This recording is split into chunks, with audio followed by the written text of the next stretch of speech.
कहीं अगर ये काम किसी ऊंची जाति की लड़की के साथ हुआ होता तो बाबा जी का बुलडोजर अब तक राजधानी से उसके घर तक पहुंच गया था, उसकी दुकान गिरा दी होती। लेकिन इस प्रदेश की राजनीति में दलितों पिछड़ों का यही हाल है। नमस्कार, 4 PM पर आप सभी का स्वागत है। योगी जी और पूरी बीजेपी यही कहती है कि यूपी की कानून व्यवस्था में सुधार आया है। यहाँ अपराधी थर थर कांपते हैं, अपराध करने से पहले सोचते हैं, महिलाएं सुरक्षित हैं, वो कभी भी कहीं भी बाहर आ जा सकती हैं। लेकिन जिस तरह से लगातार उत्तर प्रदेश में बड़ी से बड़ी घटनाएं घट रही हैं, उससे तो यही लगता है कि यूपी की कानून व्यवस्था वेंटिलेटर पर है। प्रतापगढ़ में एक दलित बेटी के साथ रेप हुआ, फिर उसकी हत्या कर दी गई। मामला ज्यादा नहीं उठा क्योंकि सरकार बिजी थी वक्फ बोर्ड खत्म करने की तैयारी में। लेकिन सरातू से पल्लवी पटेल ने कहा कि सरकार अगर ऐसे मुद्दों से ध्यान भटकाना चाहती है तो हम भटकेंगे नहीं। पल्लवी पटेल दलित बेटी जिसकी हत्या हुई है पहुंच गई प्रतापगढ़ उसके परिवार से मिलने। जी हाँ, बता दें कि प्रतापगढ़ के रानीगंज थाना क्षेत्र में दुर्गागंज बाजार स्थित प्राइवेट हॉस्पिटल में काम करने वाले दलित युवती की ड्यूटी के दौरान रेप के बाद हत्या कर दी गई थी, जिस पर जमकर बवाल हुआ था। मामले में मृतका के परिजन और ग्रामीण शव को सड़क पर रखकर जमकर प्रदर्शन करने लगे। पुलिस जब शव को कब्जे में लेने पहुंची तो ग्रामीणों ने विरोध शुरू कर दिया था। इसके बाद पथराव हुआ था, जिससे कई पुलिसकर्मी और महिलाएं घायल हो गई थी। मामले में अब एसपी ने एक बड़ा एक्शन लिया है। एसपी ने दुर्गागंज बाजार में मामले को लेकर हुए बवाल में इंस्पेक्टर रानीगंज आदित्य कुमार सिंह और चौकी इंचार्ज रोहित यादव को जिम्मेदार बनाया है। उन्होंने इस कारण इन्हें लाइन हाजिर भी कर दिया है। वही बता दें कि इस मामले में सरातू की विधायक पल्लवी पटेल ने पीड़ित परिवार से मुलाकात के दौरान प्रशासन पर गंभीर आरोप लगाए हैं। विधायक ने कहा कि पुलिस ने 200 अज्ञात लोगों के खिलाफ मुकदमा दर्ज कर गलत किया है। कहा कि पूरा गांव पीड़ित परिवार के साथ खड़ा था, ऐसे में यह मुकदमा तुरंत खत्म कर दिया जाना चाहिए।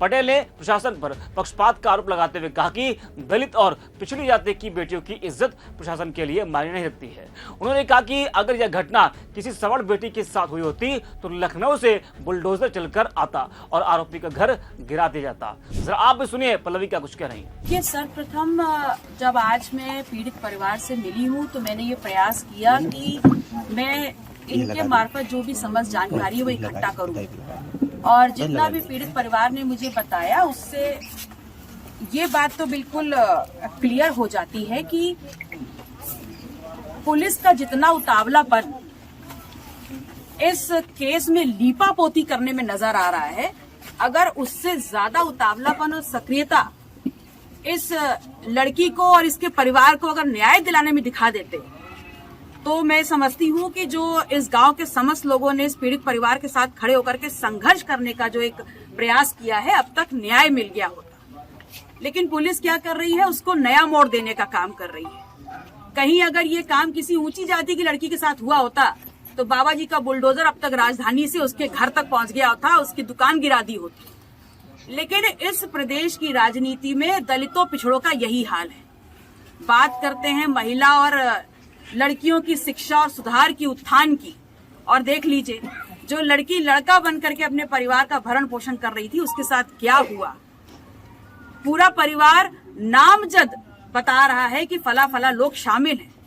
उसमें से जब अभी हमने एसपी साहब से बात करी तो वो बता रहे हैं कि हम आपको क्यों बताएं, हम तो परिवार को अपडेट देंगे। और आज हमारे सीओ और वहां पर एसडीएम गए हैं और परिवार को पूरी जानकारी दे के आए।